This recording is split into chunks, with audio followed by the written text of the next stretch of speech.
Hello and welcome to, this is part 5 of the On the Road series, and if you'll recall, I think this road is called the Bungendore Road. It goes from the Federal Highway to the village of Bungendore, and I'm going in the opposite direction, of course. I'm going from the village or town of Bungendore back towards the Federal Highway. In the previous clip I passed through that area or section called Smith's Gap, and I'm now still heading in the direction of the Federal Highway, which I will reach a little bit later in the video, and then I'll turn right on the Federal Highway heading back towards Goulburn, and towards the end of this video, or at the end of this video, which is in about 12 and a half minutes, I'll have reached Lake George, and I'll have a few moments there to look at Lake George. As with the last couple of videos, I've decided to leave the background sound on so that you're going to pick up the road noise from the bike. You're going to pick up some snippets of music, maybe some wind noise as the air passes over the microphone, and just general outside noise. And unfortunately you're also going to get that black spot that's on the lens that I should have noticed and didn't. I should say, as a result of this video, I now make a habit of cleaning the lens of the camera every time I use it, and so the latest lot of running videos that I've made, I've tried to make sure that the lens doesn't have any black spots on it, or it's clean. So I guess there's been one benefit from that black spot being on the lens. I hope it's not too distracting for people. It's just unfortunate that I can't do anything about it. Okay, so as I said, I think I'm on the road that I think is called the Bungendore Road, and it's my habit when I'm talking about these things or doing these things to talk a little bit about the road, and as you can see, for the most part it's in pretty good condition. It's reasonably wide, it's marked on both sides with those rumble strips, I think they might be called.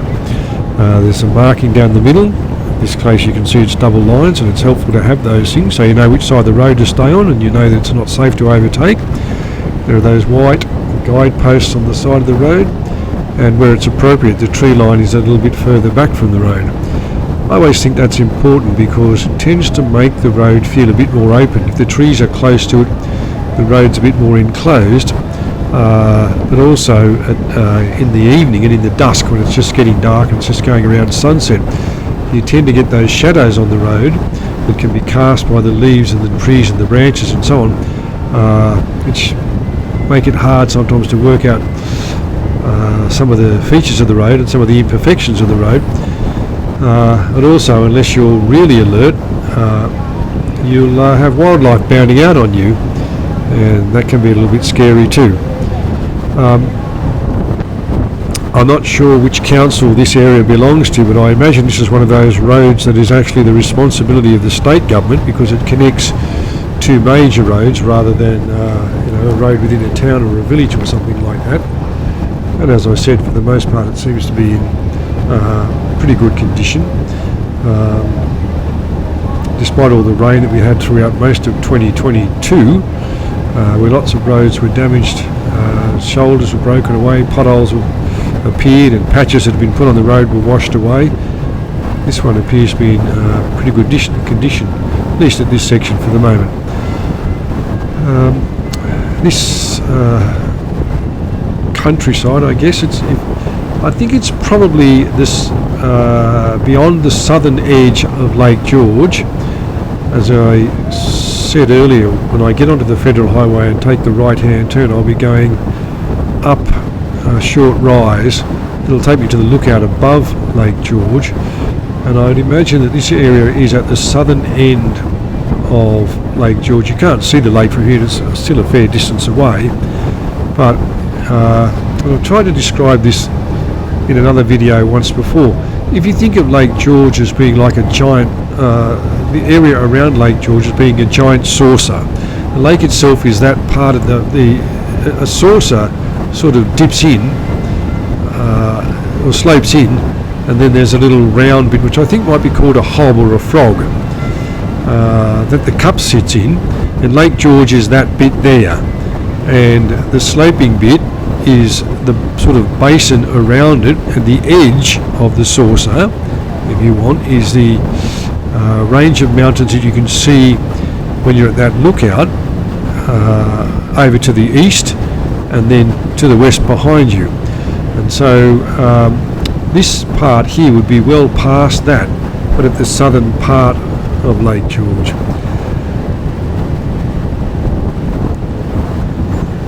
Speaking of Lake George, apparently at the time that the country was federating and people were deciding on where the capital of Australia would or would not be, Lake George was certainly in contention at one stage for that place. And so instead of needing to build an artificial lake, Lake Burley Griffin, as they did by damming the Molonglo River,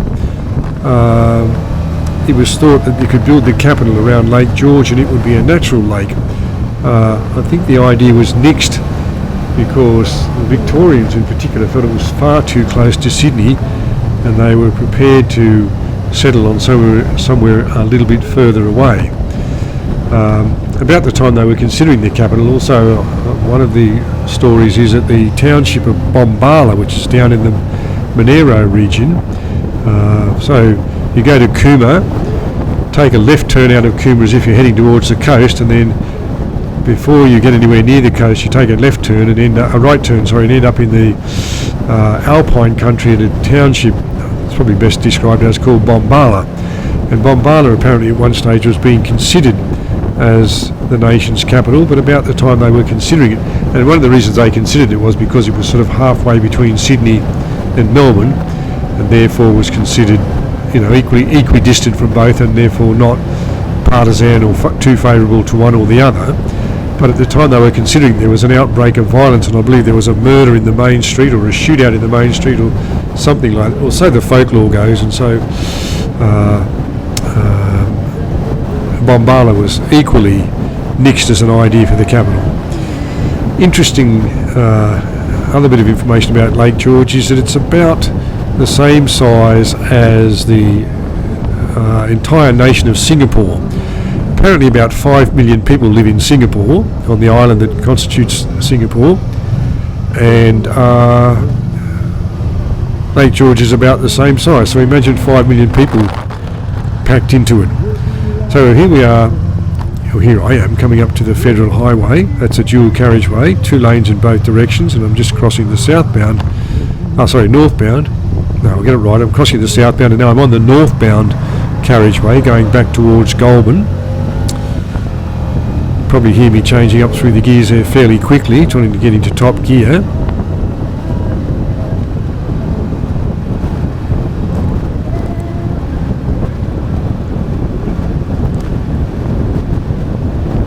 We're going down a bit of a slope here towards a creek, I think. Just not too far ahead here is a creek, and then the other side of that is the rise that takes you up to the lookout at Lake George. See yes, here's the creek. Might actually even be the Yass River, I'm not sure. The countryside's a bit more open here. The tree line's a bit further back from the road. Not sure whether it's just a natural thing or the road or the trees have been cleared at some stage.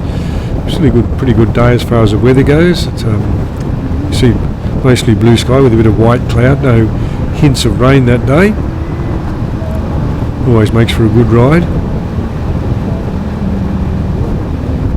I recently, not too long before I made this video, I had come back from Victoria, and I crossed the border at Albury, as you do, and I was about 5 minutes into New South Wales when it started to rain. It started just as a light shower, which it's been spitting a little bit earlier in Victoria, and I thought that's what was going to happen, it was going to pass, but within minutes, or less than minutes, 1 minute was sprinkling lightly, the next minute was bucketing down, and there was nowhere to pull over to the side of the road and get under shelter to put any wet weather gear on, so I ended up being soaking wet and driving until almost Yass before, which is about 2.5-3 hours before the rain stopped. And I was wearing a jacket and pants, but neither of those things were waterproof, so I was quite damp. I must admit that having the heated grips on my bike, which I never thought I'd use before then, but having the heated grips, whilst it didn't dry the gloves out, it did a little bit to keep my hands slightly warm.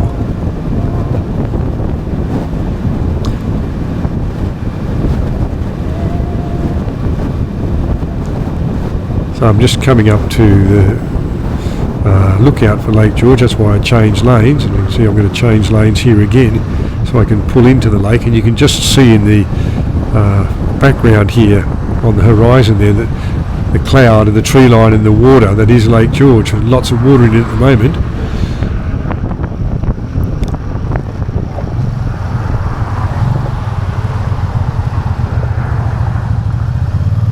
And I'm just turning into the parking area, obviously.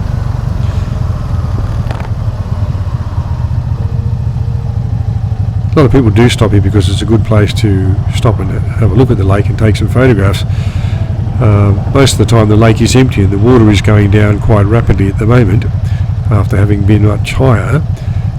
And the reason for that is that underneath the soil is a sandstone aquifer. So the base of Lake George is sandstone. Of course, sandstone is quite porous, so the water leaks through the sandstone into the Great Artesian Basin that's below there.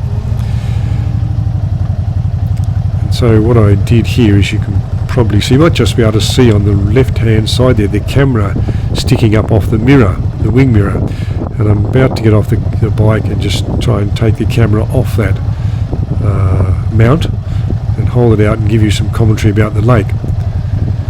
I think I've probably spoken enough about it for you not to need the commentary that you probably can't hear very well anyway.